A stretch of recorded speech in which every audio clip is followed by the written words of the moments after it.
In honor of my twins' Hanachas tefillin, they're going to be putting on tefillin. My sons Avram, Yitzchak, and Yisrael Meir, who are going to be turning 13 in a month. We put on their tefillin a month before.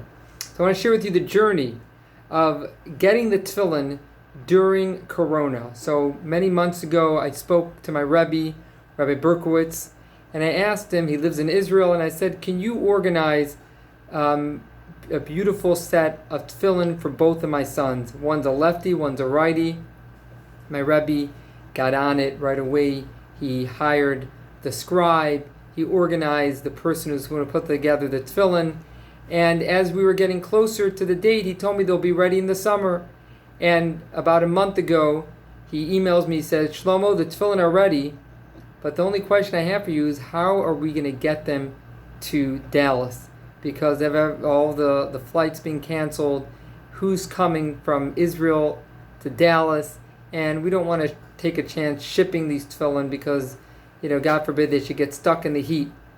But I knew in my heart that somehow these tefillin would make it. And I said, I don't know, Hashem has many ways, and my Rebbe agreed. He said, yeah, there is at least one flight that leaves every day from Israel. Let's keep our eyes and ears open. Lo and behold, I get a WhatsApp message from Steve Berg, the head of Esha Torah, the CEO. I'm on his regular distribution list, and he sends a video saying to all of his donors and friends, he goes, listen, wish me luck. I'm going off to Israel. He runs Esha Torah Jerusalem, but he lives in the States, and he was able to figure out a way to get to Israel to make sure that things are still working and functioning, although in a limited capacity, and he went off to Israel. And when he sent that message, I texted him, I said, Steve, when are you coming back from Israel? And he said, I'm coming back right after Tisha B'Av. I said, perfect. My son's Hanachas tefillin, their tefillin ceremony is going to be just a couple of days after Tisha B'Av. Would you be willing to take my 2 sets of tefillin? He said, absolutely. If you could just arrange for them to come to Esha Torah, I will take them. I get a text on Friday morning. Rabbi, I want you to know the tefillin are here in New Jersey. Let me know how I can get them to Dallas.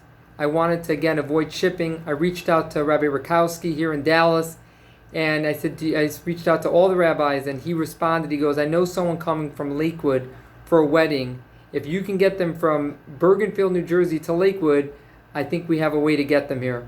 I called a friend of mine, Donnie Berkowitz, who was a very close childhood friend, who was actually the only friend who made it to my bar mitzvah because we had moved from Cleveland to Minneapolis. And I said to him, would you mind finding someone who's going to be going to Lakewood from Bergenfield? He found someone from Teaneck just a couple of minutes away from Bergenfield. He picked up the tefillin. We sent it with someone, and that person brought it to Lakewood. I had my sister-in-law pick it up from his house, bring it over to this rabbi, who Rabbi Rakowski mentioned, and in the next couple of minutes, those tefillin will be in our hands, God willing.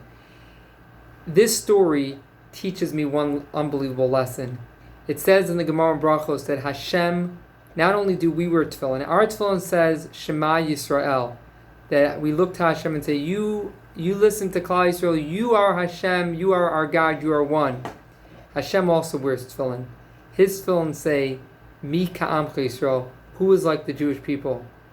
This story, involving so many different people who did so many acts of chesed, shows us what it means, Mi ka'amcha Yisrael, who is like the Jewish people.